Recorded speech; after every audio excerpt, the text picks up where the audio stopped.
हमने रिवैल्यूएशन को समझा, क्या क्या हो सकता है रिवैल्यूएशन में सब देखा, सारे आइटम्स को पोस्ट करना, एसेट का इंक्रीज होना, एसेट का डिक्रीज होना, लायबिलिटी का इंक्रीज होना, लायबिलिटी का डिक्रीज होना, ठीक है, या फिर अनरिकॉर्डेड एसेट या अनरिकॉर्डेड लायबिलिटी, प्लस एक ऐसे कंसेप्ट को भी समझा जिसमें हमने बात की थी रिवैल्यूएशन एक्सपेंस की, वो सारे अकाउंट में कैसे पोस्ट करना है सब देखा।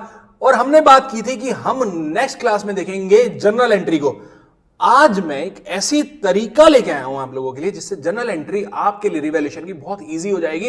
एक क्वेश्चन के थ्रू हम सारी एंट्रीज जो बन सकती है, प्रोस्पेक्टिव एंट्रीज रिगार्डिंग हमारी रिवैल्यूएशन, उससे करते हैं, देखते हैं प्रैक्टिकल अप्रोच से हम इसको कैसे सॉल्व कर पाते हैं, क्योंकि बेसिक जर्नल एंट्रीज तो हमने लास्ट चैप्टर में भी देख ली थी।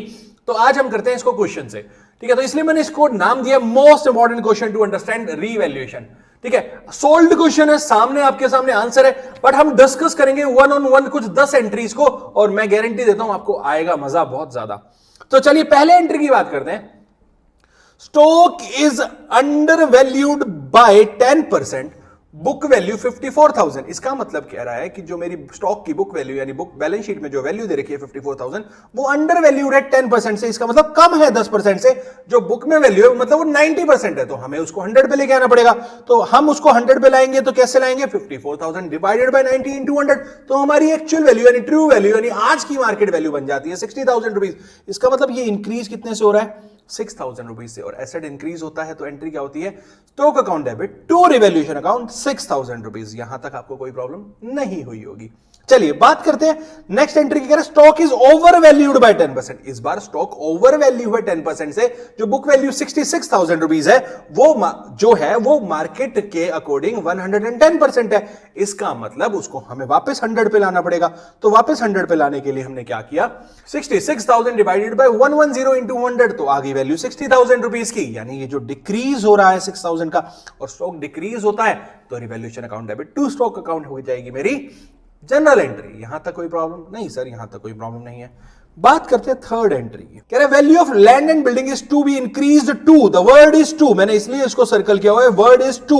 और अगले में हम बात करेंगे बाय, तो दोनों को समझते हैं पहले। कह रहे जो लैंड एंड बिल्डिंग की वैल्यू उसको इंक्रीज करनी है टू 5 लाख रुपीज। इसका मतलब 5 लाख रुपए पे लेके आना, जो वैल्यू बुक में है उससे बढ़ाकर उसको 5 लाख पे लेके आना। तो बुक में है 4 लाख रुपीज की और 5 लाख लाएंगे तो इंक्रीज कितने से हो जाएगा, 1 लाख रुपीज से। तो एंट्री क्या हो जाएगी, land and building account debit to revaluation account 1 lakh rupees. वही, इसलिए मैं इसको स्टार भी लगा देता हूं यहां दोनों पे, समझना। नेक्स्ट कह रहा है value of land and building is to be increase by 5 lakh rupees. अब कह रहा है कि लैंड एंड बिल्डिंग की वैल्यू को 5 लाख से बढ़ाना है। पिछले में कहा 5 लाख पे लाना है, अब है 5 लाख से बढ़ाना है। तो बढ़ा दो भाई, 4 लाख से 5 लाख बढ़ाएंगे तो 9 लाख हो जाएगी वैल्यू। पर हमारे लिए तो वैल्यू क्या हो जाएगी उससे मतलब नहीं है, कितने से इंक्रीज हुआ हमारे लिए वो इंपॉर्टेंट है अभी एंट्री के टाइम पे। तो एंट्री हो जाएगी land and building account debit to revaluation 5 lakh rupees. आई बात समझ में। चलिए नेक्स्ट एंट्री एक अच्छी और इंपॉर्टेंट एंट्री, इसमें हम समझते हैं इसको।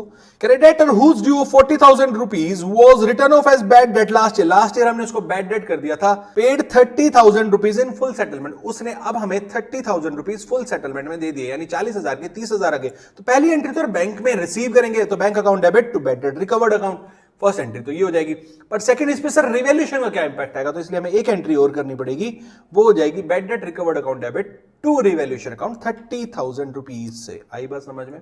हाँ जी सर समझ आती है। अब इसी के कंपैरिजन में हमसे अगली एंट्री देखते हैं। कह रहा है an old customer whose account was return over as bad debt last year has promised to pay. इसने पे नहीं किया, ऊपर वाली एंट्री में उसने पे कर दिया था, अभी उसने पे नहीं किया है, ठीक है। प्रॉमिस किया 15,000 रुपीज का, वो अपने सेटलमेंट फुल सेटलमेंट में 15,000 रुपए दे देगा, जो कि उसका अकाउंट था 20,000 रुपए का। तो 20,000 की जगह 15,000 का, तो अब उसने प्रॉमिस किया तो मेरा डेटर इंक्रीज होगा। तो sundry debtor account debit to revaluation 15,000 rupees. आई बात समझ में। There is a difference between की प्रॉमिस टू पे और पेड।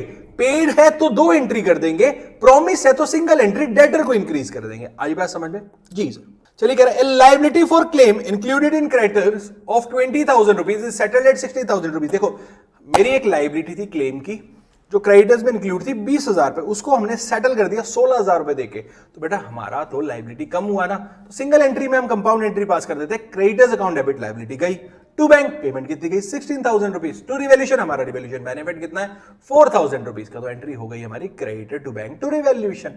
यहां तक कोई प्रॉब्लम नहीं होगी। अब आने वाली 3 एंट्री उसको बहुत ध्यान से समझिएगा, बहुत इंपॉर्टेंट है। पहले समझते हैं 8th। कह रहा है, मैंने डबल स्टार लगाया इस पे, कह रहे computer purchase on 1 October 2022 for 40,000 rupees debited to office expense account. देखो ऑफिस इक्विपमेंट में जाना चाहिए था, ऑफिस एक्सपेंस में चला गया, बट नाउ अब डिसाइड किया गया कि उसको ऑन अकाउंट लेके आएंगे 31 मार्च 2024 को, और उस पर डेप्रिसिएशन चार्ज करेंगे 10% WDV बेसिस पे। तो आज 31 मार्च 2024 को उसको एसेट रिकॉर्ड करना है, तो हमारे लिए तो एक अनरिकॉर्डेड एसेट हो जाएगा, क्योंकि ये कभी रिकॉर्डेड था नहीं। तो इसको लेके आएंगे, तो रिकॉर्ड करके देखते हैं कैसे रिकॉर्ड किया जाएगा। बट उसकी वैल्यू आज, देखो जो एसेट है हमारी, उस एसेट की वैल्यू आज की वैल्यू बनानी पड़ेगी। 40,000 तो हो नहीं सकती, तो कैसे करेंगे, जिस दिन परचेज किया गया और टिल डेट तक डेप्रिसिएशन चार्ज कर देंगे। तो पहले 6 मंथ्स का डेप्रिसिएशन लगाया 2,000 रुपीज, WDV वैल्यू बच जाती है 38,000 रुपीज, उस पे 10% और डेप्रिसिएशन लगाएंगे तो 3800, वैल्यू आज की यानी 31 मार्च 2024 की वैल्यू आ जाएगी 34,200। तो इस एसेट को हम इस वैल्यू पे रिकॉर्ड कर देंगे। तो office equipment account debit to revaluation, क्योंकि एक अनरिकॉर्डेड एसेट की तरह ट्रीट किया जा रहा है, तो मेरी entry office equipment to revaluation account होगी 34,200 से। आई बात समझ में? चलिए, उसके बाद कह रहे हैं एक furniture appears in books for ₹50,000 is taken over by partner eight 30,000। एक बुक्स में 50,000 का फर्नीचर था, उसको पार्टनर 30,000 पे ले गया।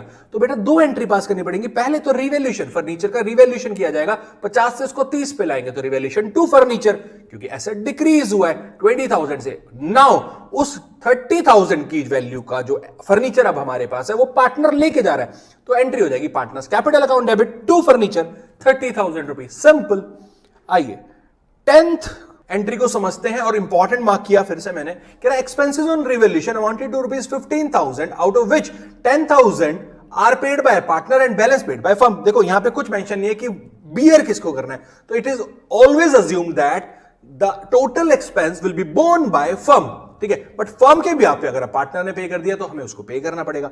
तो एक्सपेंस तो हमारा 15,000 का हो गया, तो रिवैल्यूएशन अकाउंट डेबिट तो 15,000 से होगा, पर एंट्री में टू पार्टनर्स कैपिटल अकाउंट 10,000 जो उसको हमने देना है, तो कैपिटल इंक्रीज कर देंगे, एंड टू बैंक जो हमने अपने बैंक से पे कर दिया वो 5,000 रुपीज हो जाएगा। तो कुछ ये 10 एंट्रीज हमने करी जस्ट टू अंडरस्टैंड रिवैल्यूएशन की एंट्रीज कैसे हो सकती है, क्या इंपैक्ट आ सकता है, इससे हमें पता चल जाएगा रिवैल्यूएशन भी कैसे और अच्छे से बनाना है। नेक्स्ट क्लास में हम इससे रिलेटेड एक प्रैक्टिकल क्वेश्चन करेंगे, जहां पे हम जनरल एंट्री भी करेंगे, रिवैल्यूएशन अकाउंट भी बनाएंगे, कैपिटल अकाउंट भी बनाएंगे, एंड बैलेंस शीट भी बनाएंगे। आई बात समझ में? तो चलिए वेट कीजिए नेक्स्ट क्लास का। टिल द टाइम आप एक काम कर लीजिए, आपके लिए बहुत इंपॉर्टेंट काम है। सर क्या? चैनल को सब्सक्राइब कर लीजिए ना प्लीज। Thank you.